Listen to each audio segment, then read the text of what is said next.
Anak mudah cemas dan rencana bantuan sederhana berisi strategi praktis yang bisa dilakukan di rumah dan di sekolah.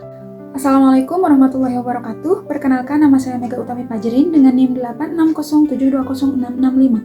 Saya merupakan mahasiswa Universitas Terbuka UPBJJ Bandung, semester 6 Prodi PGSD. Hari ini saya akan menjelaskan tentang perilaku anak yang paling sering muncul dan rencana bantuan sederhana berupa bantuan strategi praktis yang bisa diterapkan di rumah dan di sekolah dalam rangka tugas mata kuliah SPDA 4401 atau penanganan anak berkebutuhan khusus. Kali ini saya akan membahas tentang masalah perilaku anak yang paling sering muncul adalah anak mudah cemas. Cemas adalah perasaan yang timbul ketika kita khawatir atau takut akan sesuatu. Rasa takut dan panik adalah hal yang manusiawi. Setelah beberapa waktu, kita biasanya merasa lebih tenang dan nyaman.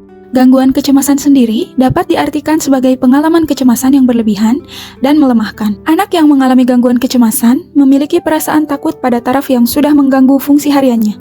Misalnya membuat ia sulit tidur, tidak mampu pergi ke sekolah, dan tidak mau berinteraksi dengan orang lain.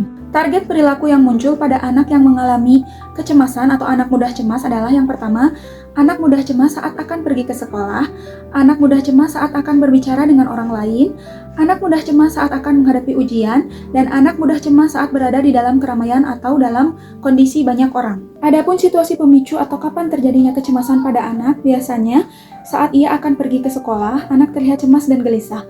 Yang kedua, saat ia akan berbicara dengan orang lain, misalnya presentasi di depan kelas, atau berbicara di depan kelas, membacakan cerita, dan lain sebagainya. Yang ketiga adalah saat ia akan menghadapi ujian, biasanya terlihat gelisah dan cemas. Yang terakhir adalah saat ia berada di tempat yang ramai, misalnya kelas yang ramai, acara sekolah, upacara, dan lain sebagainya. Ada beberapa strategi yang bisa dilakukan oleh orang tua maupun guru untuk meminimalisir dan mengurangi kecemasan pada anak.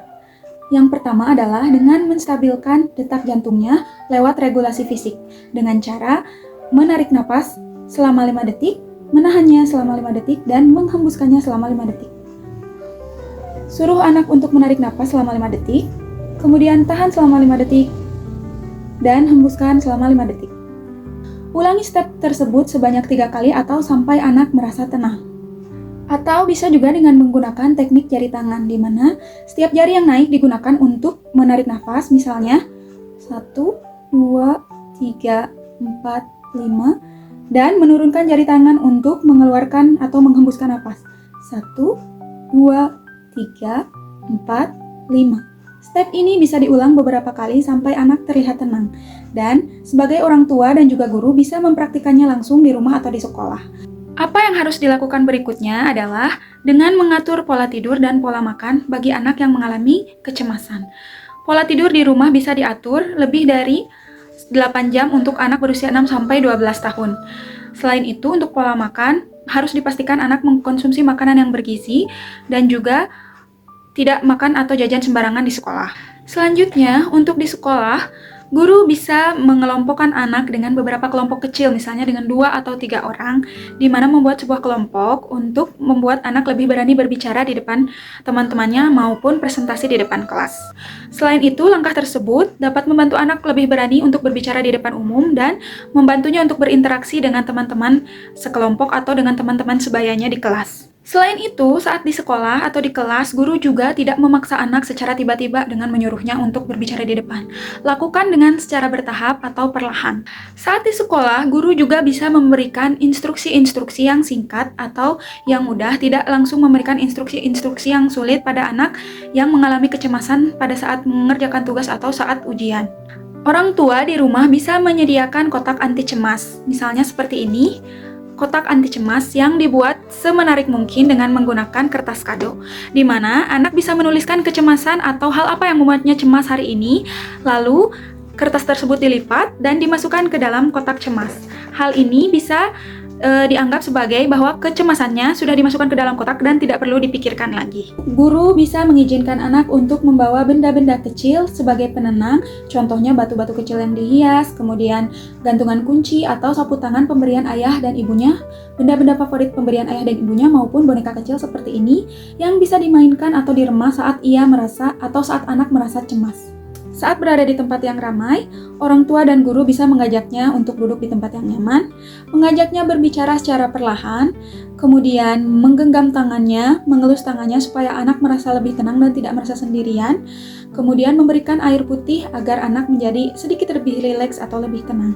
Adapun penguatan atau dukungan yang bisa diberikan oleh orang tua maupun guru, misalnya ketika anak berhasil tenang, anak diberikan pelukan hangat baik itu oleh orang tua, ayah, ibu maupun oleh gurunya, dan kemudian diberikan kalimat validasi, misalnya seperti, "Terima kasih ya, kamu sudah hebat, sudah berhasil tenang, kamu sudah aman sekarang."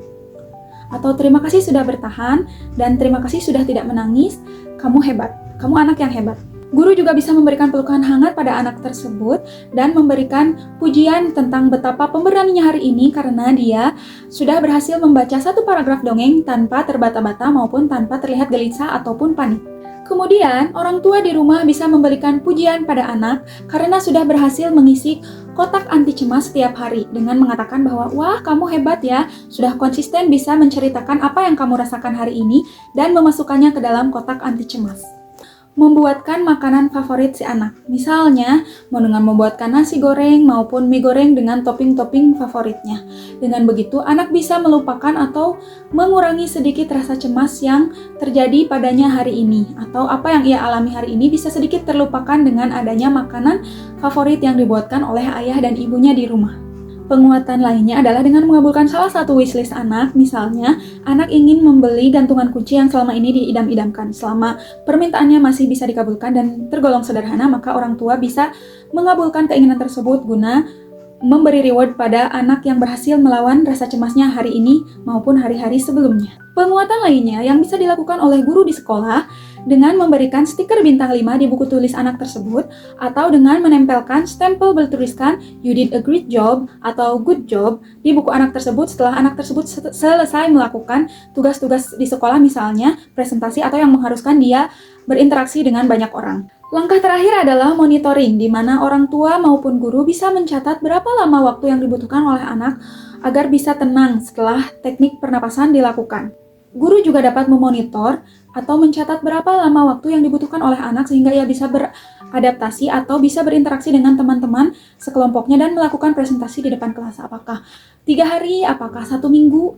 Waktu tersebut bisa dicatat untuk melihat perubahannya. Langkah monitoring selanjutnya yang bisa dilakukan oleh orang tua adalah dengan memeriksa isi kotak anti cemas yang bisa diperiksa 1 minggu sekali untuk melihat apakah intensitas yang membuat anak takut tersebut berkurang atau malah semakin parah. Langkah monitoring yang terakhir adalah bisa dilakukan oleh guru maupun orang tua di rumah dengan melihat apakah anak masih membutuhkan objek penenang seperti batu, bag charm, boneka setiap kali ia merasa cemas. Jika anak sudah tidak lagi meremas objek penenang yang biasa ia bawa, berarti terdapat perubahan ke arah yang lebih baik.